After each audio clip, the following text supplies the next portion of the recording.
तृप्त झाला असाल तर आपण मला हे फल द्या, की या योगाने सगळं विश्व तृप्त होईल, असं पताय दान मला द्या. ही मागणी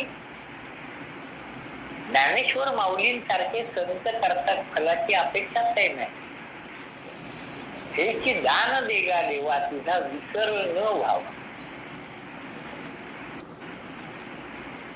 दान मागतात. अंतिम टप्प्यावर हा अभंग तुकाराम महाराजांचा कीर्तनाच्या अखेरीला म्हटला जातो. अगदी कीर्तन संपताना कीर्तनकार भूमी स्पर्श करतात.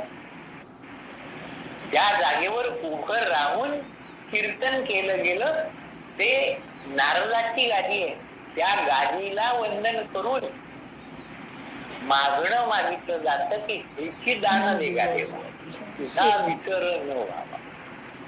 नलगे मुक्ती आणि संपदा संत संग देई सदा. तुका म्हणे गर्भवासी कुठे घालावे आम्हाला. सत्संगती मिळणार असेल तर पुन्हा पुन्हा गर्भवास सोसण्याची आमची तयारी. मागणं मागितलं, त्रास सहन करण्याची भूमिका ही स्वीकारली. पण मनुष्य देह आहे आणि देहाला चिकटून असणारं अंतःकरण, त्या अंतःकरणाचा स्वभाव आहे फलप्राप्ती, ती अपेक्षित असते. कर्म केलं की त्याचं फल मिळतच मिळतं, असं कर्म विपाकही आपण विचारात घेतला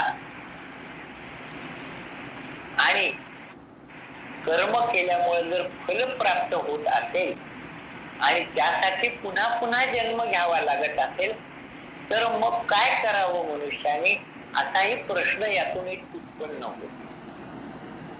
आपण ज्या शास्त्रीय ग्रंथाचा अभ्यास करतो आहोत त्या दृष्टीनं आपल्याला या फलाचा विचार या अंगानेही करावा लागतो की असं जर का प्राप्त होत असेल तर हे सगळं परमार्थ चिंतन व्यर्थ नाही का ठरणार.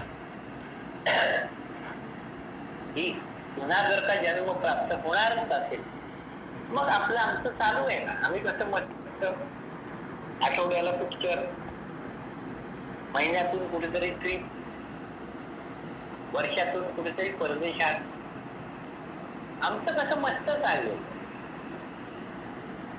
असं नाही.